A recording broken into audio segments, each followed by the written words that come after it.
तो आज की इस वीडियो में हम संविधान टॉप 100 क्वेश्चंस करने वाले हैं। और याद रखिएगा दोस्तों, इसमें ऐसे 100 क्वेश्चंस करेंगे जिसमें पेपर को पूरी तरीके से फिनिश करने वाले क्वेश्चंस। तो आज का संविधान आपके नाम और आपके एग्जाम के नाम आप सभी का स्वागत है, हार्दिक अभिनंदन है। पहले क्वेश्चन में पहला क्वेश्चन 4 ऑप्शन के साथ कहता है कि किस भाग को संविधान की आत्मा कहा जाता है।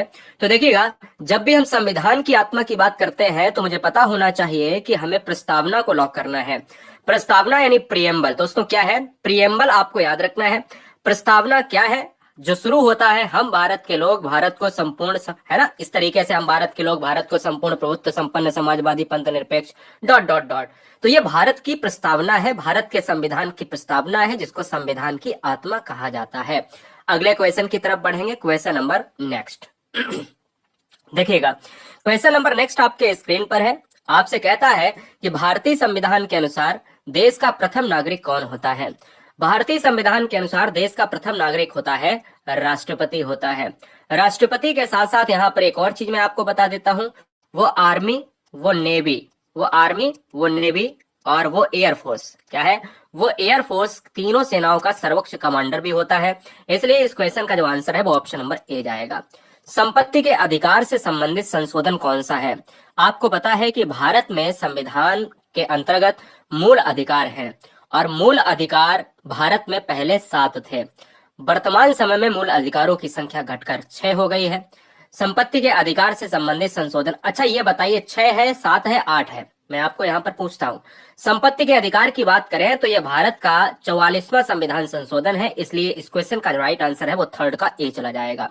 अगला क्वेश्चन आपके स्क्रीन पर है, चैप्टर का नाम है यहाँ पर संविधान के नागरिकता संबंधी चैप्टर से। कहता है कि भारतीय संविधान निम्नलिखित में कौन सी नागरिकता प्रदान करता है। बहुत तेज चलेंगे, 20 से 25 मिनट में इस वीडियो को खत्म करेंगे।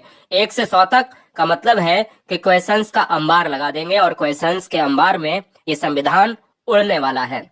भारतीय संविधान निम्नलिखित में कौन सी नागरिकता प्रदान करता है। तो भारत में संविधान के अंतर्गत एकल नागरिकता का प्रावधान है, इसलिए इस क्वेश्चन का जो आंसर है वो ऑप्शन नंबर ए जाएगा। जबकि अमेरिका में दोहरी नागरिकता है, हमारे संविधान में एकल नागरिकता का प्रावधान दिया गया है। अगला क्वेश्चन है देखिएगा, कहता है आपसे कहता है कि भारतीय संविधान के निर्माण में कुल कितना समय लगा था। भारत के संविधान को बनने में 2 वर्ष 11 महीने 18 दिन का समय लगा था। तो इसलिए इस क्वेश्चन का जो आंसर है वो ऑप्शन नंबर 5 का सी जाएगा। भारतीय संविधान दुनिया का सबसे बड़ा लिखित संविधान है। भारत के संविधान की अगर मैं बात करूं तो जो भारत की संविधान की कॉपी है वो कहां पर संरक्षित करके रखी गई है, जो मैं अभी इस वीडियो में बताऊंगा। देहरादून में भारत के मूल संविधान की कॉपी को अभी भी रखा गया है। क्वेश्चन नंबर 6, क्वेश्चन 6 नंबर कह रहा है दोस्तों कि भारतीय संविधान की प्रस्तावना में देश का कौन सा नाम उल्लेखित है। यानी भारत के संविधान के अंतर्गत भारत देश के 2 नाम हैं और वो संविधान में उल्लेखित हैं। वो संविधान में जो उल्लेखित है भारत अर्थात इंडिया, यानी या भारत और इंडिया। इस क्वेश्चन का जो राइट आंसर है वो ऑप्शन नंबर सी हो जाएगा। Be the people of India, इस तरीके से हम भारत की प्रस्तावना को इंगित करते हैं। आंसर हमारा सी हो जाएगा। अगला क्वेश्चन है, संविधान सभा की पहली बैठक फर्स्ट मीटिंग ऑफ कॉन्स्टिट्यूशन की बात करें तो हम यहाँ पर देखिए, जब भी हम कहते हैं ना 9 दिसंबर को 1946 का वक्त था, इसमें संविधान सभा की पहली बैठक हुई और इसी में अस्थायी अध्यक्ष को चुना गया और वो थे सच्चिदानंद सिन्हा। कौन थे? सच्चिदानंद सिन्हा थे, ये आपको याद रखना है। सच्चिदानंद सिन्हा को अस्थायी सदस्य के रूप में, अध्यक्ष के रूप में चुना गया। 9 दिसंबर 1946 आपको लॉक करना है। आंसर हमारा डी लॉक होगा। अगले क्वेश्चन की तरफ बढ़ेंगे, 8 नंबर। देखिए 8 नंबर कहता है भारत का मूल संविधान कहां से प्रकाशित हुआ था। भारत के मूल संविधान की अगर मैं बात करूं, प्रकाशित होने का जो स्थान था वो था उत्तराखंड। उत्तराखंड में कहां पर? उत्तराखंड में देहरादून आपको लॉक करना है। तो आंसर हमारा डी लॉक होगा। अगले क्वेश्चन पर आएंगे, भारत का मूल संविधान कहां पर संरक्षित है। याद रखिएगा, अब देखिएगा जब मूल संविधान की बात करते हैं तो देहरादून से प्रकाशित हुआ, कुछ दिन देहरादून में रहा। अगर हम वर्तमान समय की बात करें तो भारत में जो वर्तमान समय के अंतर्गत मूल संविधान को संरक्षित करके रखा गया है वो रखा गया है संसद भवन में। और संसद भवन का मतलब है कि ऑप्शन नंबर बी लॉक हो जाएगा। संसद भवन, जिसको हम पार्लियामेंट कहते हैं। क्वेश्चन नंबर 10, संविधान के किस भाग में नीति निर्देशक तत्वों को शामिल किया गया है। बताइए, नीति निर्देशक तत्वों को शामिल किया गया है। स्वागत है। देखिएगा, नीति निर्देशक तत्व यानी जो जन कल्याणकारी राज्य यानी वेलफेयर स्टेट की स्थापना करते हैं। नीति निर्देशक तत्वों की बात करें तो 11 नीति निर्देशक तत्वों का यहाँ पर वर्णन किया गया है। अगर मैं आपसे पूछ लेता हूं कि कौन से भाग में है, भाई कौन से भाग में है, तो नीति निर्देशक तत्व को चौथे भाग में रखा गया है। 36 से 51 के अनुच्छेद के अंतर्गत रखा गया है। चौथा भाग यानी ऑप्शन नंबर बी जाएगा। अगर आर्टिकल पूछ लेता है तो आर्टिकल 36 टू 51 के अंतर्गत रखा गया है। ये नीति निर्देशक तत्व क्या होते हैं? जो राज्य की जन कल्याण की योजनाओं को संचालित करते हैं। नीति निर्देशक तत्वों को आयरलैंड के संविधान से लिया गया है। कहां से लिया गया है? आयरलैंड के संविधान से लिया गया है। इस चीज को भी आपको जानना चाहिए। अगला, संविधान के किस भाग में संविधान संशोधन की प्रक्रिया का उल्लेख है? आपको बताना है। हाँ जी बताइए। चलो भाई, बहुत बढ़िया। देखिएगा, अगर मैं आपसे ये कहता हूं कि संविधान में संशोधन की प्रक्रिया कौन से संविधान के अंतर्गत कौन से भाग के अंतर्गत रखा गया है, तो वो भाग है दोस्तों 20 भाग है। क्या आर्टिकल कौन सा है? भाग 20 के अंतर्गत संविधान में संशोधन की प्रक्रिया को रखा गया है। आर्टिकल की अगर मैं बात कर लेता हूं तो आर्टिकल है 368। संविधान की संशोधन की प्रक्रिया कहां से ली गई है? संविधान की संशोधन की प्रक्रिया ली गई है दक्षिण अफ्रीका से ली गई है। क्या ली गई है? दक्षिण अफ्रीका से ली गई है। ये आपको याद रखना है। अगला क्वेश्चन आपके स्क्रीन पर है, 74वें संविधान संशोधन के अंतर्गत कौन से यानी 74वें संविधान संशोधन अधिनियम द्वारा भारतीय संविधान में कौन सी अनुसूची को जोड़ा गया है? चलो देखिएगा, जब भी हम 74वां संविधान संशोधन देखते हैं तो उसका सन आपको याद रखना है 1992 में इसको यहां पर संशोधित किया गया। ये 74th जो है एक्ट है, इसको 1992 में यहां पर इंडिकेट किया गया। और मैं ये कहता हूं दोस्तों, इसके अंतर्गत बहुत सारी चीजों को वर्णित किया गया, लेकिन आपको याद रखना है 12वीं अनुसूची और 11वीं अनुसूची दोनों पर कार्य किया गया। आंसर हमारा ऑप्शन नंबर डी के साथ चला जाएगा। अगले क्वेश्चन की तरफ बढ़ेंगे। अगला क्वेश्चन आपके स्क्रीन पर है, आपको लॉक करना है। जवाब दीजिए। स्वागत है। देखिएगा, अगर हमसे ये कहता है, क्या कहता है? 500 से अधिक रजवाड़ों यानी देसी रियासत को रजवाड़ा कहा जाता था। रजवाड़ों के भारत में विलय के लिए कौन उत्तरदायी था? जब भी कोई भी बहुत सारे स्टेट, बहुत सी ऐसी रियासतें जो अलग अलग वेलफेयर के तौर पर थीं और अलग अलग देशी रियासतों को, रजवाड़ों को एक सूत्र में पिरोकर बांध दिया गया। और उस सूत्र को पिरोकर बांधने वाले कौन थे? सरदार वल्लभ भाई पटेल साहब। इसलिए इस क्वेश्चन का जो आंसर है वो ऑप्शन नंबर सी चला जाएगा। अगला क्वेश्चन है 14 नंबर कि नए राज्य के गठन अथवा सीमा में परिवर्तन करने का अधिकार किसको है?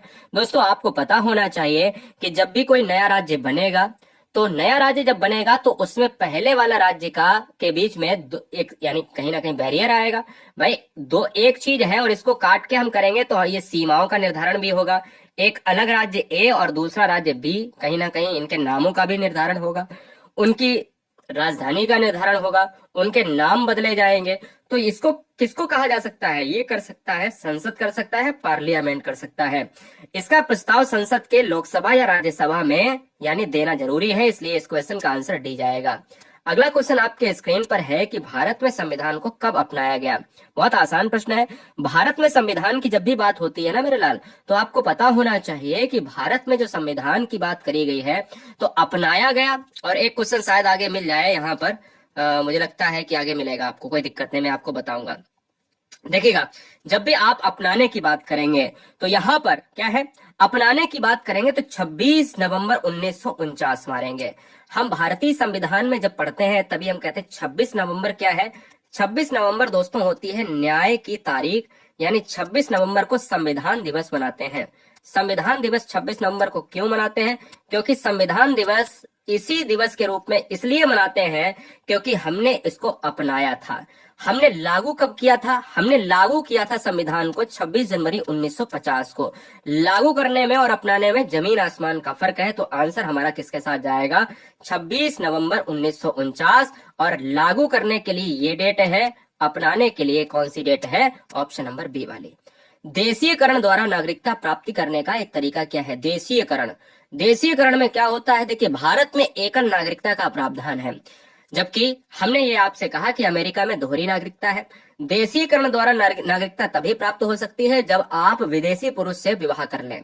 जब आप विदेशी पुरुष से विवाह कर लें, तो इसलिए इस क्वेश्चन का जो आंसर है वो ऑप्शन नंबर सी होगा। अगला क्वेश्चन है 17 नंबर, आपके स्क्रीन पर, आपको लॉक करना है। देखिएगा क्वेश्चन आपसे क्या कह रहा है। क्वेश्चन आपसे कुछ ज्यादा खास नहीं है, कहता है कि मौलिक अधिकारों के निलंबन का आदेश कौन दे सकता है। मौलिक अधिकार का मतलब होता है कि भारत में कुछ नागरिकों को बहुत सारे मौलिक अधिकार प्राप्त है। भारतीय संविधान में संपत्ति के अधिकार को हटा के उसको कानूनी अधिकार बना दिया गया। और मैंने आपको बोला कि मौलिक अधिकार का निलंबन कौन कर सकता है, तो मौलिक अधिकार का जो निलंबन है वो राष्ट्रपति कर सकता है। इसलिए इस क्वेश्चन का जो आंसर है वो डी ऑप्शन सही हो जाएगा। अगला क्वेश्चन है 18 नंबर। देखिए हमने आपसे कहा कि नागरिकता के बारे में बहुत से स्टेटमेंट दिए। नागरिकता से 2 से 3 क्वेश्चन बनेंगे, एग्जाम में आएगा, ठीक है ना। कहता है कि नागरिकता का जो प्रावधान है, भाई नागरिकता का प्रावधान है वो कौन से जो है अनुच्छेद के अंतर्गत आता है। 2 चीजें आपको याद रखनी है कि एक तो भाग याद रखना है, तो भाग दोस्तों सेकंड, यानी जो भाग है वो सेकंड नंबर यानी दूसरे भाग में नागरिकता को रखा जाता है।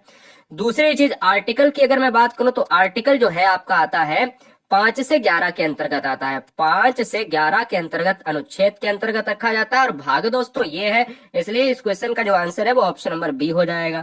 क्लियर है, याद रखेंगे ना दोस्तों। अगले क्वेश्चन की तरफ बढ़ेंगे, क्वेश्चन नंबर 19। भारतीय संविधान द्वारा भारतीय नागरिकों को कुल कितने मौलिक अधिकार प्राप्त कराए गए थे। अब क्वेश्चन को अगर आपने ध्यान से नहीं पढ़ा, ठीक है, तो क्वेश्चन में आप यानी यहां पर मात खा जाने वाले हैं।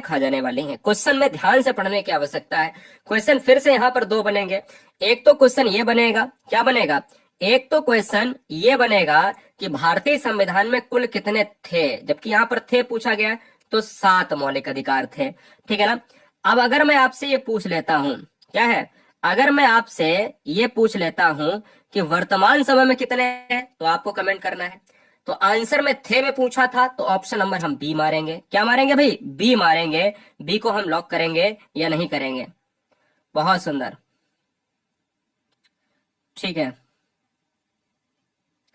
हाँ, वर्तमान समय में बेटा 6 है, और कितने थे, तो हम 7 मारेंगे। अगला क्वेश्चन आपके स्क्रीन पर है 20 नंबर। भारतीय नागरिकों के मौलिक अधिकारों का वर्णन है। जब भी आप 36 से 51 की बात करते हो, तो दोस्तों 36 से 51 आर्टिकल में नीति निर्देशक तत्वों का वर्णन है। नीति निर्देशक तत्व है, ये आपको याद रखना है। अगर हम उससे पहले यानी 36 से पहले जाएंगे, 36 से पहले का मतलब आप समझते हो, 36 से पहले का मतलब है कि 12 से 35, 12 से 35 और 12 से 35 तक क्या है, ये है मूल अधिकार। तो 12 से 35 तक है मूल अधिकार, और 36 से 51 है नीति निर्देशक तत्व है। तो मैं ये कह सकता हूं कि 12 से 35 ये मूल अधिकार का वर्णन है, जिसको यूएसए के संविधान से लिया गया है। वर्तमान समय में मूल अधिकार की जो संख्या है वो 6 प्रकार के मूल संविधान के अंतर्गत मूल अधिकार दिए गए हैं। अगला क्वेश्चन है 21 नंबर। संविधान का वह कौन सा भाग है जो संविधान के निर्माताओं के मस्तिष्क और उद्देश्यों को प्रतिबिंबित करता है। बड़ा आसान प्रश्न है, थोड़ा सा कठिन प्रश्न भी माना जा सकता है, क्योंकि क्वेश्चन देखिएगा लेवल आपको पता चलेगा। बहुत बढ़िया सर, पॉलिटी मेरी बहुत कमजोर है सर, कैसे करें। और ये पॉलिटी की ही क्लास चल रही है बेटा, पढ़ने से होगा। और मैं आपसे ये कहता हूँ, कहता है कि सर पॉलिटी बहुत कमजोर है सर, इसे कैसे अच्छा करें प्लीज बताओ। तो इसे एक तो ऐसा हो सकता है, जैसे इस कमेंट बॉक्स में जैसे आप कॉपी पेस्ट कर रहे हो, यही सवाल पूछ रहे हो। एक तो साधन ये है कि एक आप पढ़ लीजिएगा, और दूसरा ये है कि आप जो है 3 मैं बताता हूँ। दूसरा ये है कि तंत्र मंत्र यंत्र विद्या कर लीजिएगा, जादू टोना टुटका कर लीजिएगा। और तीसरा जो है पॉलिटी सबसे आने का अच्छा तरीका क्या है बताओ, है ना, बोलो। हाँ, इस वीडियो में ये पूछ सकते हो कि सर पॉलिटी कैसे कवर करें या पढ़ाई कैसे कवर करें, यूट्यूब पर सर्च करें। आंसर क्या होगा, 21 नंबर। 21 नंबर का जो आंसर होगा वो जाएगा किसके साथ, राज्य के नीति निर्देशक तत्व, जो भारतीय निर्माताओं की ही नहीं बल्कि राज्यों के बारे में जन कल्याणकारी जो वेलफेयर स्टेट की बात मैंने करी, उन चीजों पर भी यह प्रकाश डालता है। चलो भाई बताओ, नेक्स्ट क्वेश्चन आपके स्क्रीन पर है, आपको लॉक करना है। राज्य के नीति निर्देशक तत्वों का उल्लेख भारतीय संविधान में किस भाग में किया गया है? तो भारत के संविधान में बेटा मैंने आपसे कहा आर्टिकल 36 टू 51 और आर्टिकल 36 टू 51 के अंतर्गत ये भाग 4 और अंतर्गत ऑप्शन नंबर किसके साथ? ऑप्शन नंबर सी के साथ चला जाएगा। बोलो कहीं ना कहीं ये बिल्कुल सही है ना दोस्तों। अगले क्वेश्चन की तरफ बढ़ेंगे। 23 आपके स्क्रीन पर है। निम्नलिखित में कौन सी एक समिति ने नागरिकों में मूल कर्तव्य को 1976 में सम्मिलित करने की अनुशंसा दी थी? आपको बताना है। अब देखिए मूल कर्तव्य की बात की गई है, मूल अधिकार की बात नहीं की गई है। मूल अधिकार को कब लाए थे? 1976 में। मूल अधिकार की बात करें तो 42 जो है संविधान संशोधन की बात की गई, 1976 की बात की गई। और एक चीज और मैं आपको बता देता हूं, यहाँ पर स्वर्ण सिंह समिति, ये क्वेश्चन एग्जाम में इतना ही ज्यादा इंपॉर्टेंट है दोस्तों, आपको मैं बता ही नहीं सकता। ऑप्शन नंबर हमारा डी सही हो जाएगा। अगला क्वेश्चन है 24 आपके स्क्रीन पर है। कहता है भारतीय संविधान में मूल कर्तव्यों को शामिल करने का विचार किस देश के संविधान से लिया गया? सॉरी, देखिएगा दोस्तों, मैं कहता हूं दोस्तों, भारतीय संविधान में जब मूल कर्तव्यों को जोड़ा गया था, यहाँ पर जोड़ने से पहले वह स्वर्ण समिति से आए, यानी स्वर्ण समिति के अंतर्गत ये रखे गए। 42वां संविधान संशोधन 1976 के अंतर्गत आए और ये लिए गए हैं पूर्व सोवियत संघ, या फिर हम कह सकते हैं ये रूस के साथ चला जाएगा। ये आपको बात याद रखनी है। अगला क्वेश्चन 25 आपके स्क्रीन पर है, आपको लॉक करना है। देखिए दोस्तों, आपसे क्या कहता है? आपसे कहता है साफ साफ, कहता है निम्नलिखित में से किस देश का सबसे बड़ा लिखित संविधान है? बहुत आसान प्रश्न है, भारत का हो जाएगा इंडिया। और भारतीय संविधान में भारत और इंडिया दो ही शब्दों का वर्णन है, दो ही शब्दों का वर्णन है, एक भारत है और एक इंडिया है। ये आपको याद रखना है। क्लियर है? चलेंगे अगले क्वेश्चन की तरफ। 26 पंचवर्षीय योजनाओं की अवधारणा किस देश से ली गई है? अच्छा क्वेश्चन है, आपको जवाब देना है।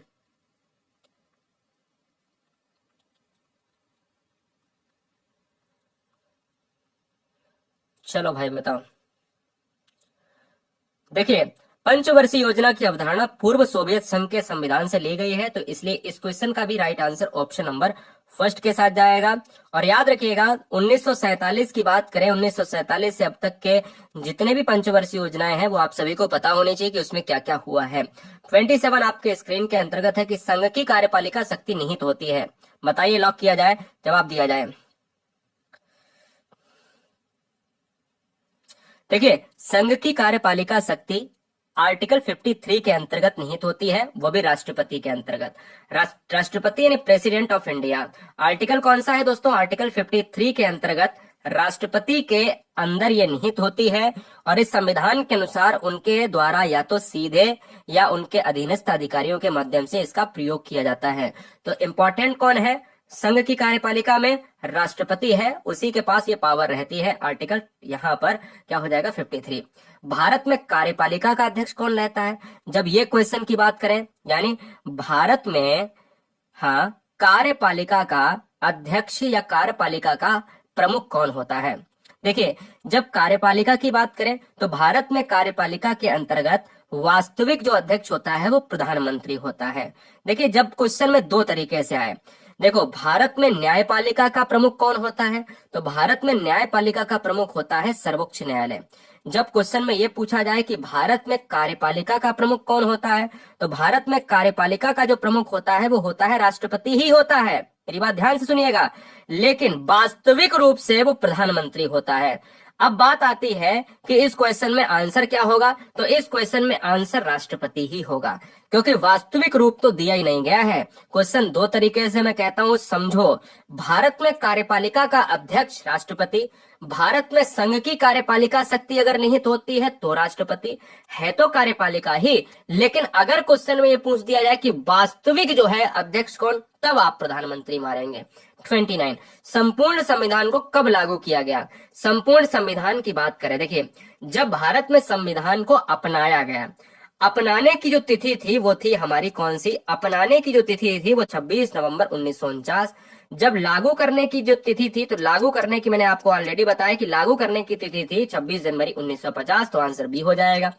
भारत संविधान के किस अनुच्छेद में निर्वाचन आयोग का वर्णन है? बताइए, जवाब दीजिएगा कि निर्वाचन आयोग का अनुच्छेद क्या है, ये आपको बताना है। दोस्तों, मैं ये कह सकता हूं कि जब निर्वाचन आयोग की बात करते हैं तो आर्टिकल 324 हो जाएगा।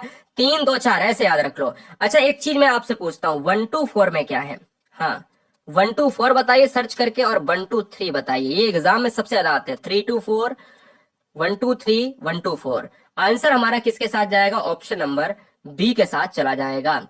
एक चीज और मैं बता देता हूं, 368 जाता है संविधान के संविधान संशोधन से, जो प्रक्रिया हमने साउथ अफ्रीका से ली है। संविधान की उद्देशिका या प्रस्तावना का संशोधन कितनी बार किया गया? हमारे भारतीय संविधान की कुंजी, हमारे भारतीय संविधान की आत्मा कहा जाता है प्रस्तावना को।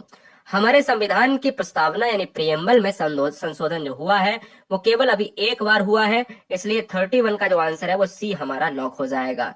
वही जो कहते हैं कि हम भारत के लोग भारत को संपूर्ण प्रभुत्व संपन्न समाजवादी पंथ निरपेक्ष लोकतंत्रात्मक गणराज्य dot dot dot dot dot, ये हम इस तरीके से प्रियम्बल कहते हैं। मैंने आपको ऑलरेडी बताया पहले क्वेश्चन में। राज्यसभा के सभापति की अनुपस्थिति में राज्यसभा का कार्य संचालन कौन करता है? अब आपको पता है कि राज्यसभा का पदेन सभापति कौन होता है?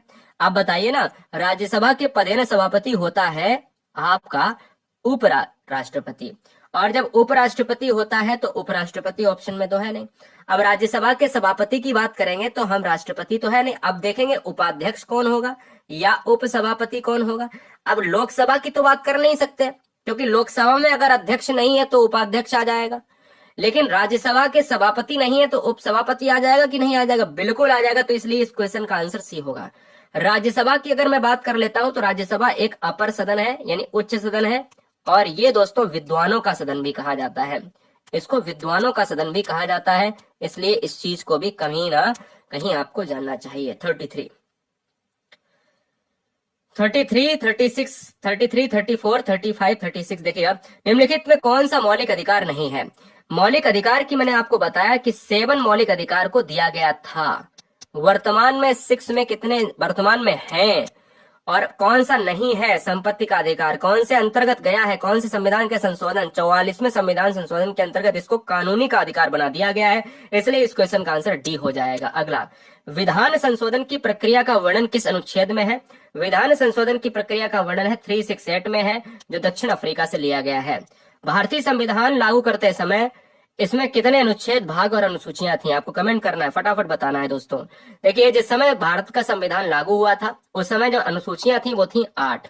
उस समय अनुसूचियां 8 थी, और अगर हम आर्टिकल की बात करें तो 395 ही आर्टिकल थे। तो अब 8 अनुसूचियां वाला आप ले लीजिएगा, 8 अनुसूचियां वाला ले लीजिएगा, तो ऑप्शन नंबर में लगता है कि ऑप्शन नंबर फर्स्ट हमारा सही बैठ जाएगा। तो हम कहेंगे सर बिल्कुल बैठ जाएगा, क्योंकि वर्तमान समय में 12 अनुसूचियां हैं। तो वर्तमान जब प्रेजेंट की बात करेंगे तो एक बार ये वाला आ जाएगा, क्योंकि यही सटीक है प्रेजेंट में। और ये हमसे कह रहा थे जिस समय संविधान बना था, तो उस समय हमारा ये वाला आंसर सही हो जाएगा। तो 35 का आंसर ए होगा। जब संविधान लागू हुआ था तब उसमें कितनी अनुसूचियां थी? देखिए अभी हमने अभी आपको बताया कि देखिए अगर वर्तमान समय में अगर पूछा जाए कि अनुसूचियों की संख्या तो 12, और अगर हम देखें कि लागू हुआ था यानी भूतकाल में पूछें जब लागू हुआ था दोस्तों, तो हम कहेंगे उस समय 8 अनुसूचियों का यहाँ पर प्रस्ताव देखा गया। तो फिलहाल इस क्वेश्चन का आंसर ऑप्शन नंबर ए चला जाएगा। मताधिकार की आयु 21 वर्ष से 18 कर दी गई, बिल्कुल सही बात है। 18 करी गई, शायद 1989 के अंतर्गत रखा गया। आप बताएंगे 21 वर्ष की बात अगर करी जाए तो पहले 21 थी, बाद में 18 की गई। 61वां संविधान संशोधन लाया गया, उसमें कहा गया कि 21 ज्यादा होती है। अब जो है मत देने की, वोट देने की जो उम्र है वो करी जाए कितनी, 18 कर दी जाए। तो आंसर ए हो जाएगा। नीति निर्देशक तत्व का महत्व किसके लिए है? बताइएगा। नीति निर्देशक तत्व राज्य के लिए है। राज्य की लोक कल्याणकारी योजनाओं के अंतर्गत नीति निर्देशक तत्व को कभी भी न्यायालय में नहीं चुनौती दी जा सकती है। ये आयरिश संविधान से यहाँ पर क्या लिए गए हैं, भारत में आए हैं, यानी आयरलैंड से लिए गए हैं, जो आर्टिकल 36 और 36 से 51 के अंतर्गत आते हैं। एक चीज और मैं बता देता हूँ, नीति निर्देशक तत्व को भारत के संविधान के भाग 4 में रखा गया है। भारतीय संविधान के अनुसार देश की तीनों सेनाओं का अध्यक्ष सुप्रीम कमांडर कौन होता है? प्रेसिडेंट ऑफ इंडिया होता है। आंसर ए जाएगा। अगला, जब संविधान लागू हुआ था तब उसमें कितने भाग थे? दोस्तों जब उसमें कितने भाग थे तो दोस्तों आज भी हम कहते हैं कि इस क्वेश्चन का आंसर ऑप्शन नंबर ए हो जाएगा, ऑप्शन नंबर डी हो जाएगा, यानी 22 भाग थे। 22 भाग और 8 अनुसूचियां क्या है? 22 भाग 8 अनुसूचियां 395 आर्टिकल, इतना आपको याद रखना है। तो इसलिए इस क्वेश्चन का आंसर ऑप्शन नंबर डी। संविधान सभा को किसने मूर्त रूप प्रदान किया था? जब मूर्त की बात करते हैं, मूर्त का मतलब होता है एकदम से बिल्कुल बेहतरीन तरीके से तराशना, और बेहतरीन तरीके से तराशने का काम JL नेहरू ने किया था, इसलिए इस क्वेश्चन का आंसर डी जाएगा। जवाहरलाल नेहरू ने उद्देश्य प्रस्ताव भी पारित किया था, प्रस्ताव भी प्रेषित किया था संविधान सभा में। 42, संविधान सभा को किस भाग की उसकी आत्मा की आख्या प्रदान की जाती है? अभी अभी बताया था दोस्तों, क्वेश्चन को तोड़ मरोड़ कर पेश किया गया। भाग को आत्मा की आख्या प्रदान करी जाती है तो वो की जाती है प्रस्तावना को। प्रस्तावना का मतलब है प्रियम्बल, और प्रियम्बल की बात मैं ऑलरेडी कर चुका हूं। प्रस्तावना में अभी तक केवल एक बार संशोधन हुआ है। अगला, भारतीय संविधान की कौन सी विशेष अवस्था जो है व्यवस्था इंग्लैंड से ली गई है? बड़ा अच्छा प्रश्न है कि अब इंग्लैंड की बात अगर करी जाए तो मैं कहता हूं, देखिए, सर्वोच्च न्यायालय पालिका की बात करें USA के संविधान से है, मूल अधिकार की बात करें तो USA के संविधान से है, संघात्मक व्यवस्था लिया गया है कनाडा के संविधान से, और संसदीय प्रणाली लिया गया है इंग्लैंड के संविधान से। तो बताइएगा इस क्वेश्चन का जो राइट आंसर है दोस्तों वो जाएगा ऑप्शन नंबर ए के साथ। अगला, वर्तमान में संविधान में कुल कितने अनुसूचियां हैं? तो वर्तमान में भारत में जो संविधान है वो 12 अनुसूचियां हैं और पहले 8 थी, ऑलरेडी बता चुका हूं। क्वेश्चन नंबर 45 में संविधान सभा का स्थायी सदस्य किसे चुना गया था? 9 दिसंबर 1946 को अस्थायी सदस्य चुना गया सच्चिदानंद सिन्हा को, और 11 दिसंबर 1946 को 2 दिन बाद बैठक जो हुई उसमें चुना गया राजेंद्र प्रसाद को। तो ये चीजें आपको याद रखनी है। तो ऑप्शन नंबर हमारा जाएगा किसके साथ? 4 के साथ। तो ये स्थायी है और ये अस्थायी है, ये अस्थायी है। अगला, निम्नलिखित में कौन किसी राज्य का क्षेत्र घटा सकता है और बढ़ा सकता है? नाम बदल सकता है या सीमाओं को परिवर्तित कर सकता है? देखिए दोस्तों, अगर किसी राज्य की सीमाओं को हम कम कर सकते हैं या किसी भी सीमाओं को हम सकरा कर सकते हैं या हम बढ़ा सकते हैं, तो ये सब अधिकार है संसद को है, पार्लियामेंट को है। आंसर बी जाएगा। भारत की संप्रभुता किसमें निहित है? भारत की जो संप्रभुता है वो भारत की जनता में है। भारत की जनता ही सर्वोपरि है और भारत की जनता ही मालिक है। भारतीय गणतंत्र है। भारत क्या है? एक गणतंत्र है। गणतंत्र का मतलब होता है जो ऐसा देश जहां पर राजा के हाथ में सत्ता ना होकर उसकी जनता ही सर्वोपरि है। अगला, संविधान सभा का स्थायी अध्यक्ष मैंने आपको बताया कि स्थायी के अंतर्गत आप क्या रखेंगे? स्थायी के अंतर्गत आप रखेंगे राजेंद्र प्रसाद को, और अस्थायी के अंतर्गत आपको क्या रखना पड़ेगा? अस्थायी के अंतर्गत आपको रखना पड़ेगा सच्चिदानंद सिन्हा को। आंध्र प्रदेश एक भाषाई राज्य है, वो कौन से सन में गठित हुआ था? 1953 में आंध्र प्रदेश को सबसे पहला भाषा के आधार पर गठित होने वाला ये पहला राज्य था। ये भाषा के आधार पर पहला राज्य गठित होने वाला था, 1953 में गठित हुआ था। इसके बाद दोस्तों अगर देखा जाए तो 2014 का एक ऐसा समय आया जो आंध्र प्रदेश से अलग होकर एक अलग राज्य बन गया, तेलंगाना बन गया। ये भी आपको याद रखना है, ठीक है ना। 2 जून और 2014 को ये अलग हुआ था। 1953 इस क्वेश्चन का आंसर होगा। अगला, किस अनुच्छेद के तहत संसद को नागरिकता के संबंध में कानून बनाने का अधिकार प्रदान किया गया है? नागरिकता की मैं ऑलरेडी बात कर चुका हूं। भारतीय संविधान में आर्टिकल 5 से 11 के अंतर्गत, 5 से 11 के अंतर्गत नागरिकता का प्रावधान है। लेकिन अब बात आ गई है कि कानून कौन से आर्टिकल के अंतर्गत बनाएगा? तो वो कानून जो बनेगा वो बनेगा आर्टिकल 11 बनेगा। तो इसलिए इस क्वेश्चन का आंसर डी होगा। अगला, मौलिक अधिकारों का निलंबन मैं ऑलरेडी बता चुका हूं, शायद ये क्वेश्चन रिपीट हो गया। राष्ट्रपति करेगा, यानी कौन निलंबित कर सकता है? राष्ट्रपति। और भारत में मूल अधिकार की संख्या वर्तमान समय में 6 है। मौलिक अधिकार की बात करें तो मौलिक अधिकार से याद रखिएगा ये किस भाग में है? तो देखिएगा किस भाग में है, तो ये भाग 3 में है। कहां से लिए गए हैं? कहां से लिए गए हैं दोस्तों? तो मैंने कहा USA के संविधान से लिए गए हैं। कितने आर्टिकल के अंतर्गत है? आर्टिकल आपको पता होना चाहिए। तो आर्टिकल आपको पता होना चाहिए 12 से 35 के अंतर्गत है। इतनी जानकारी तो आपको मूल अधिकार के बारे में होनी चाहिए और आंसर हमारा बी हो जाएगा। अच्छा, कितने हैं ये भी तो छूट गया, यानी कितने हैं? तो यहाँ पर आपको 6 याद रखने हैं। अगला, भारतीय संविधान के किस अनुच्छेद में राज्य के नीति निर्देशक तत्वों का वर्णन किया गया है? तो ऑलरेडी देखिए बता मैं पूरा चुका हूं हर जगह, लेकिन अब क्वेश्चन आ रहे हैं। अब देखिए मैंने कहा था नीति निर्देशक तत्वों को कौन से भाग में रखा गया, तो उसमें हमने वहां पर बताया भी कि 36 से 51 के अंतर्गत। अब क्वेश्चन यहाँ पर आ गया तो अब तो तुरंत आसानी से मार लोगे ना कि 36 से 51 के अंतर्गत भाग 4 है दोस्तों, है ना। ये आपको याद रखना है, ठीक है ना। चलिए, भारतीय संविधान में नीति निर्देशक तत्व कहां से लिए गए हैं, तो ये भी बताया। अभी आगे मूल अधिकार कहां से लिए गए हैं वो भी आएगा, सारी चीजें जानिएगा। आयरलैंड के संविधान से उल्लेखित है, 36 से 51 के अंतर्गत हैं, भाग 4 के अंतर्गत हैं, है ना। चलिए, भारतीय संविधान के 3 में कुल कितने अनुच्छेदों में मूल अधिकार का वर्णन है? अब देखिएगा, 3 के अंतर्गत मूल अधिकार का वर्णन है, तो मैं आपको बता देता हूं कुल टोटल कितने हैं, ये आपसे पूछ रहा है। अब क्वेश्चन तो भैया थोड़ा सा चेंज है, आपको बताना पड़ेगा, हाँ बिल्कुल बताना पड़ेगा। ट्राई मारो, क्या हो सकता है? Right to equality, right to freedom, right to against exploitation, right to freedom of religion, है ना, जहां पर धर्म की स्वतंत्रता की बात की गई है। बताइए। चलो बहुत बढ़िया।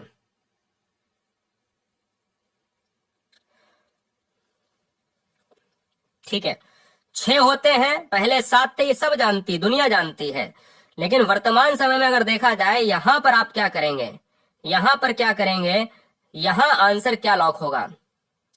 यहां पर 24 मूल अधिकारों का वर्णन जाएगा, यानी 24 के साथ ऑप्शन नंबर 24 के साथ, जो पूरी तरीके से उनको गिना जाएगा, है ना, क्योंकि हर तरीके में 3-3 आ रहा है। धर्म की स्वतंत्रता अलग है, शोषण के विरुद्ध अधिकार अलग है, समता का अधिकार अलग है, जहां पर चीजों में अगर देखिए, नौकरी में भी अगर कुछ करना है, शोषण के विरुद्ध, बच्चे में अगर कोई आप जो है बच्चों को लगा रहे हो अवैध तरीके से, उनका भी एक मूल अधिकार है। तो उन टोटल को 24 गिना जाता है। संविधान सभा में प्रारूप समिति के अध्यक्ष कौन थे? तो प्रारूप समिति के अध्यक्ष doctor B R Ambedkar, option number 4 चला जाएगा। अगला, भारतीय संविधान के अनुच्छेद 1 में यह घोषणा की गई है कि इंडिया अर्थात भारत क्या है? तो इंडिया अर्थात भारत क्या है भैया? राज्यों का संघ है। और भारतीय संविधान के अंतर्गत ये आर्टिकल 1 ही कहता है, जिसके अंतर्गत ये बताया गया है कि राज्य की सीमाओं का वर्णन, राज्य की चीजों का वर्णन, और भारत क्या है? तो भारत एक राज्यों का संघ है। भारतीय संविधान का कौन सा अंग समाजवादी व्यवस्था स्थापित करने की प्रेरणा देता है? तो पहली बात तो एक क्वेश्चन बन जाता है कि कौन से संविधान संशोधन के अंतर्गत समाजवादी को जोड़ा गया है? तो 42वें संविधान संशोधन 1976 के अंतर्गत संविधान में समाजवादी, उपनिरपेक्ष जैसे शब्दों को जोड़ा गया है। राइट ना दोस्तों? और उसे मिनी संविधान कहा जाता है। व्यवस्था स्थापित करने की प्रेरणा कौन देता है? तो ये समाजवादी की बात, यानी समतावादी, और समतावादी का मतलब है नीति नेतृत्व, क्योंकि ये राज्य के अंतर्गत आएंगे। अगला, भारतीय संविधान के अनुसार संघ की कार्यपालिका शक्तियां किसमें निहित होती हैं? अब ये क्वेश्चन अगर एग्जाम में आ जाता है तो आप क्या करेंगे? तो आपको कुछ करने की आवश्यकता नहीं है। 59 नंबर में आपको राष्ट्रपति लॉक कर देना है, क्योंकि संघ की कार्यपालिका का प्रमुख ही राष्ट्रपति होता है। और जब कार्यपालिका का प्रधान राष्ट्रपति है, तो हम राष्ट्रपति को ऑप्शन नंबर बी में हम लॉक कर देंगे। और ये सर्वोच्च और सुप्रीम कमांडर भी होता है, ये भारत का पहला नागरिक भी होता है। अगला क्वेश्चन है 60 नंबर। रात्रि 10 बजे पूरे जीके सेक्शन को रोजाना निःशुल्क प्राप्त करने के लिए सब्सक्राइब कर लें। 10 बजे सभी सब्जेक्ट, चाहे वो साइंस हो, चाहे वो टेक्नोलॉजी हो, चाहे करंट अफेयर हो, पूरे साल का संविधान हो, आधुनिक इतिहास हो, प्राचीन इतिहास हो, भूगोल हो, भारत का भूगोल, विश्व का भूगोल, अर्थव्यवस्था हो, जितने भी चीजें आपकी, कंप्यूटर हो, सब कुछ आपके सारे विषय रात्रि 10 बजे। कौन सा राज्य सबसे अधिक प्रतिनिधि लोकसभा में भेजता है? वो भेजता है उत्तर प्रदेश। और 80 लोकसभा सीटों की संख्या के साथ उत्तर प्रदेश अपनी राज्य लोकसभा जो है सीटों को संसद में भेजता है। तो ये आपको याद रखना है, 80 लोकसभा सीटें हैं। संविधान सभा के विचार का औपचारिक रूप से प्रतिपादन किसके द्वारा किया गया था? आपको पता होना चाहिए। तो इसका प्रतिपादन 61 नंबर के अंतर्गत किया गया था, एम.एन. रॉय। एम.एन. रॉय, इस क्वेश्चन का आंसर सी के साथ लॉक होगा। अगला, भारतीय संविधान के अंतर्गत संघ और राज्यों के बीच शक्तियों का विभाजन किसकी प्रेरणा पर आधारित है? बताइए दोस्तों। तो संघ की बात अगर करें, राज्यों के बीच संघ की बात करी जाए, शक्तियों की बात की जाए, तो ये सब जो है कनाडा के, देखिए हम कहते हैं ना संघीय व्यवस्था, संघात्मक व्यवस्था कहां से लिया गया है? संघात्मक जो व्यवस्था है ये लिया गया है कनाडा के संविधान से, है ना। तो कैनेडियन संविधान से लिया गया है, तो ये आपको याद रखना है। निम्नलिखित में से जनता द्वारा प्रत्यक्ष रूप से निर्वाचित सदन है? जनता के द्वारा प्रत्यक्ष रूप से है लोकसभा, इसलिए लोकसभा को कहा जाता है लोकप्रिय सदन कहा जाता है, लोकप्रिय सदन कहा जाता है। और निम्न सदन भी कहा जाता है, लोकप्रिय सदन, निम्न सदन कहा जाता है इसलिए, और जनता का सदन कहा जाता है। ठीक है ना। चलिए, भारतीय संविधान के किस अनुच्छेद में लोकसभा के गठन के संबंध में प्रावधान दिया गया? Very very most important, Lok Sabha की बात करी जा रही है। लोकसभा का गठन आर्टिकल 81 और 331 के अंतर्गत रखा गया है, तो उपरोक्त दोनों हो जाएगा। अगला क्वेश्चन है, संसद का लोकप्रिय सदन, मैंने ऑलरेडी बताया लोकसभा। संसद का उच्च सदन राज्यसभा। संसद का निम्न सदन लोकसभा। भारतीय संविधान के किस अनुच्छेद में कहा गया है कि संघ के लिए संसद होगी जो राष्ट्रपति और 2 सदनों से मिलकर बनेगी? बिल्कुल सही बात है। संसद की बात करें तो संसद यानी पार्लियामेंट, जो लोकसभा, राज्यसभा और भारत का प्रेसिडेंट, इन तीनों से मिलकर बनता है, जिसको संसद का नाम दिया जाता है। ये कहा गया है कि संघ के लिए एक संसद होगी जो राष्ट्रपति और 2 सदनों से मिलकर बनेगी, और ये दोस्तों होता है 79 के अंतर्गत, आर्टिकल 79, ऑप्शन नंबर बी। 11 दिसंबर 1946 को संविधान सभा का स्थायी अध्यक्ष कौन चुना गया? अब देखिए, डेट भी दी है, 1946 भी दिया गया है और स्थायी अध्यक्ष भी दिया गया है, तो डॉक्टर राजेंद्र प्रसाद, तो ऑप्शन नंबर बी हो जाएगा। मौलिक कर्तव्यों को निर्धारित किया गया। अब आपको पता होना चाहिए कि मौलिक कर्तव्य आए हैं स्वर्ण सिंह समिति के आधार पर। स्वर्ण सिंह समिति अनुशंसा के आधार पर मूल अधिकार के वो मौलिक कर्तव्य जोड़े गए हैं, और मौलिक कर्तव्य ये जोड़े गए हैं मिनी संविधान के अंतर्गत, जो 1976 में हुआ था, जिसको कहा गया 42वां संविधान संशोधन। अगला, ये बता चुका हूं, भारत एक है, राज्यों का संघ है, कोई बात नहीं, फिर से बता दिया। अगला, भारतीय संसद के अपर हाउस को किस नाम से जाना जाता है? क्वेश्चन घुमा घुमा के आते रहेंगे, सारी चीजें, सारे आर्टिकल, सारी चीजें आज इस वीडियो में खत्म हो जाएंगी। अपर हाउस को कहा जाता है राज्यसभा, जिसको विद्वानों का सदन कहा जाता है। भारतीय संविधान के अंतर्गत संघ और राज्यों के बीच शक्तियों का विभाजन कहां से लिया गया है?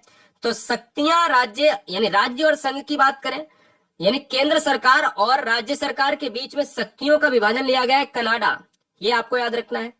निम्नलिखित में कौन सदन का सदस्य हुए बिना उसके अध्यक्ष के रूप में कार्य कर सकता है? Very very most important. देखिए, एक ऐसा व्यक्ति है जो सदन का सदस्य नहीं होता है लेकिन फिर भी अध्यक्ष के रूप में कार्य करता है, वो है भारत का उपराष्ट्रपति। क्योंकि भारत का उपराष्ट्रपति राज्यसभा के पदेन सभापति होता है, राज्यसभा के पदेन सभापति होता है, इसलिए उपराष्ट्रपति वाइस प्रेसिडेंट इस क्वेश्चन का आंसर होगा। भारतीय संविधान में मौलिक अधिकारों का उल्लेख करते हुए निम्नलिखित में किस देश का अनुसरण किया गया है? Very very most important. मूल अधिकार के बारे में कितना यहाँ पर हमने आपको बताया, फंडामेंटल राइट्स जो होते हैं ये अमेरिकी संविधान से जो है यहाँ पर लिए गए हैं, 12 से 35 अनुच्छेद के अंतर्गत लिए गए हैं, और ये भारतीय संविधान के अंतर्गत भाग 3 में रखे गए हैं। राज्यसभा की बैठकों का सभापतित्व कौन करता है? तो राज्यसभा के पदेन जो सभापति होगा वही करेगा। करेगा कि नहीं करेगा? आप कहोगे सर ऐसे कैसे हो सकता है? हाँ ठीक है भाई, बताइए। ठीक है, बैठकों का सभापतित्व कौन करता है? चलो टाइम दे देता हूं, कोई दिक्कत नहीं है। देखिए,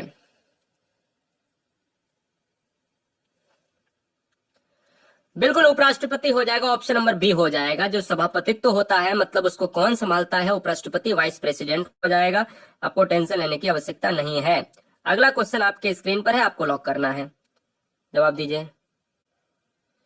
ठीक है, भारत में सरकार की संसदीय प्रणाली कहां से ली गई है? भारत में अगर संविधान की बात करें तो अमेरिका से मूल अधिकार आए हैं, न्यायिक पुनरावलोकन आया है, इसी तरीके से रूस के संविधान से मूल कर्तव्य आए हैं, ब्रिटिश संविधान से इस क्वेश्चन को लिया गया है। संसद की प्रणाली, जो संसद की व्यवस्था है, पार्लियामेंट सिस्टम है, ये पूरी तरीके से ब्रिटिश संविधान पर आधारित है। आंसर हमारा सी होगा। संविधान के किस भाग में अस्थायी संक्रमणकालीन और विशेष उपबंधों का प्रावधान है? तो ये भाग 21 के अंतर्गत रखा गया है। यानी ये भाग 21 के अंतर्गत क्या रखा गया है? जो भाग 21 है दोस्तों, ध्यान दीजिएगा, भाग 21 यानी ये रोमन संख्या में XXI, आप जानते हो, ये विशेष प्रावधान देता है। ये क्या है? ये विशेष प्रावधान देता है, विशेष अस्थायी परिवर्ती प्रावधान देता है। इसको संविधान के भाग 21 में रखा गया है, ठीक है ना, जहां से नियंत्रक, महालेखा परीक्षक बारे, वहां लोकसभा के आयोग के बारे में उपबंध भी है, न्यायालय और उच्च न्यायालय के अधिकारियों के कृत्य करने के बारे में भी उपबंध है। संविधान के भाग 1 के अंतर्गत किसका वर्णन है? भाग 1 में जो है ना, भारत के पूरे ब्यौरा को दिया गया है कि भारत में संघ होगा, उसका राज्य क्षेत्र होगा, क्या है क्या नहीं, क्या सीमाएं हैं। तो आर्टिकल यहाँ पर 1 में जब हम देखते हैं कि भारत को कहा गया भारत एक राज्यों का संघ है, उसी तरीके से भाग 1 में क्या कहा गया है कि संघ और उसका राज्य क्षेत्र होगा। इसलिए इस क्वेश्चन का आंसर ए हो जाएगा। इसी तरीके से आपको यहाँ पर भाग 1 ये याद रखना है, ये भाग 2 में है दोस्तों, नागरिकता भाग 2 में है, ये दोस्तों भाग 3 में है, और ये दोस्तों भाग 4 में है। ये आपको याद रखना है कि राजनीति निहित तत्व कौन से हैं, मूल अधिकार कहाँ पे है, नागरिकता कहाँ पे है, कौन से भाग में है, ये कौन से भाग में है। भारत के संविधान निर्माताओं ने न्यायिक पुनरावलोकन का विचार लिया है, अमेरिका से लिया गया है। न्यायिक पुनरावलोकन शक्ति बहुत इंपॉर्टेंट है एग्जाम के लिए। भारतीय संविधान के अंतर्गत समवर्ती सूची की अवधारणा कहाँ से ली गई है? समवर्ती सूची देखिएगा, जो सूचियां होती हैं, आपने कहा कि राज्य सरकार और केंद्र सरकार के बीच में बंटवारा जो होता है, तो सूचियों की बात अगर करी जाए तो समवर्ती सूची ली गई है ऑस्ट्रेलिया के संविधान से। और यहीं पर मैं आपको बता दूं कि प्रस्तावना की जो भाषा है, प्रस्तावना की जो भाषा है वो भी कहां से ली गई है? वो भी ऑस्ट्रेलिया से ली गई है। भारतीय संविधान में मौलिक कर्तव्य, देखिए मौलिक कर्तव्य, आप क्वेश्चन का आंसर बदल चुका है क्योंकि वहां पर पूर्व सोवियत संघ दिया था, तो पूर्व सोवियत संघ होगा या तो फिर रूस का संविधान होगा। तो पूर्व सोवियत संघ आपको मार देना है, नहीं है तो रूस का संविधान मार देना है। मौलिक अधिकार यूएसए, नहीं है तो अमेरिका, बात एक ही है। अगला, भारतीय संविधान में नीति निर्देशित तो वही दोस्तों आयरलैंड जो आयरिश होता है। अगला, संविधान के संरक्षक के रूप में सर्वोच्च न्यायालय का अधिकार विश्व के किस संविधान से लिया गया है? सर्वोच्च न्यायालय यानी भारत का माननीय सुप्रीम कोर्ट। माननीय सुप्रीम कोर्ट की जब भी मैं बात करता हूं तो दोस्तों अमेरिका के संविधान से यह निर्मित है, तो इसलिए इस क्वेश्चन का आंसर सी। संविधान सभा के गठन की मांग सबसे पहले 1895 में किसके द्वारा प्रस्तुत की गई थी? तो सबसे पहले देखिएगा बाल गंगाधर तिलक ने सबसे पहले मांग करी थी, जो 1895 में ही। बैठक 9 दिसंबर 1946 में हुई। अब देखिएगा कितना फर्क है, 1946 काम 9 दिसंबर 1946 से शुरू हुआ, लेकिन 1895 में मांग कर चुके थे बाल गंगाधर तिलक। अगला, लोकसभा का चुनाव लड़ने के लिए इच्छुक व्यक्ति की न्यूनतम आयु कितनी होनी चाहिए? बताइए, इच्छुक व्यक्ति की न्यूनतम आयु कितनी होनी चाहिए? चलो भाई बताओ।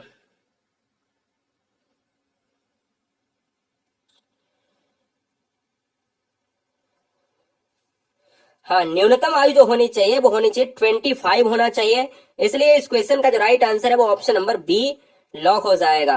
बोलो कोई समस्या, कोई दिक्कत नहीं होनी चाहिए। वही लोकसभा यार जिसको आप निम्न सदन कहते हो, ठीक है ना? हाँ,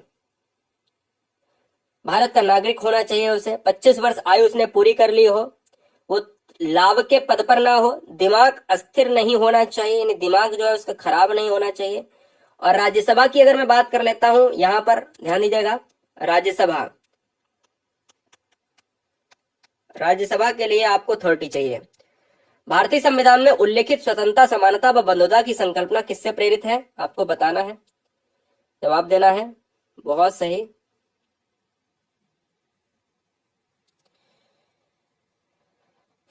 देखिएगा, ये दोस्तों इस क्वेश्चन का आंसर हो जाएगा फ्रांस के संविधान से, ऑप्शन नंबर जाएगा ए के साथ। आयरिश से नीति निर्देशित तत्व, अमेरिका से आपका क्या लिया गया है? अमेरिका से लिया गया है फंडामेंटल राइट्स लिए गए हैं। राज्यसभा को स्थायी सदन कहते हैं क्योंकि राज्यसभा एक अपर सदन है। ये दोस्तों विघटित नहीं किया जा सकता, इसको कोई भी भंग नहीं कर सकता, इसको भंग नहीं कर सकता, किसी के अंदर दम नहीं है, राष्ट्रपति भी नहीं कर सकता, क्योंकि एक स्थायी सदन है और उच्च सदन है।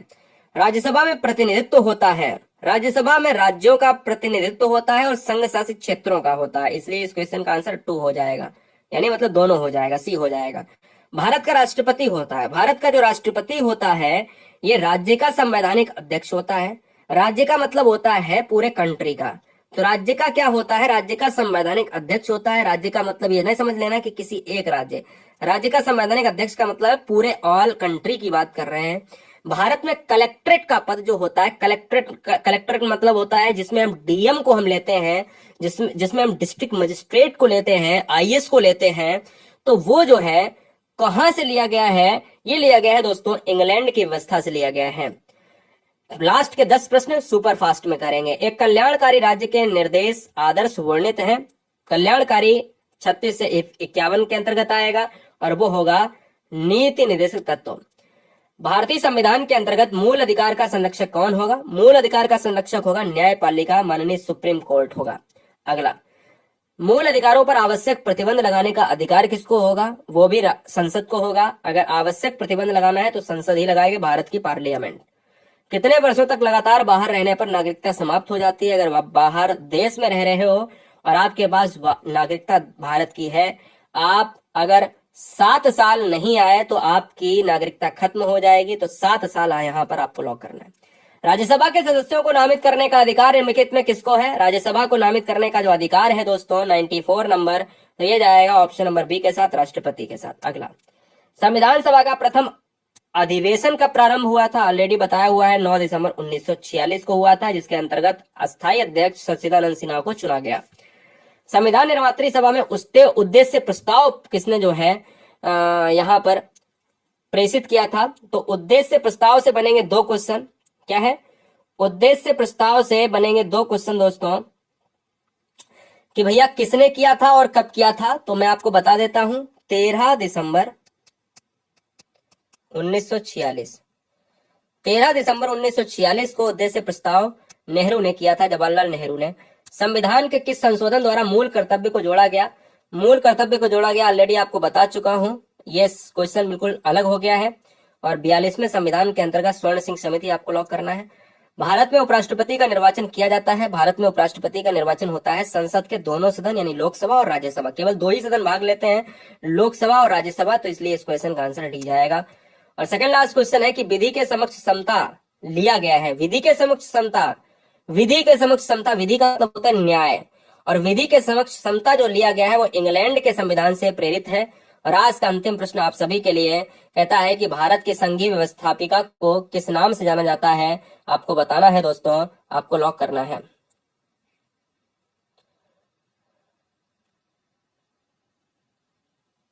चलो भाई, बहुत बढ़िया। तो इस क्वेश्चन का जो राइट आंसर है वो ऑप्शन जाएगा किसके साथ? संसद के साथ चला जाएगा। मुझे लगता है कि आपने इस वीडियो को बहुत एंजॉय किया होगा। 100 क्वेश्चन हमने किए हैं पूरे बहुत शिद्दत के साथ। उम्मीद करता हूं कि सारे बच्चों को ये वीडियो आपने शेयर कर दी होगी, नहीं की है तो कर दीजिएगा।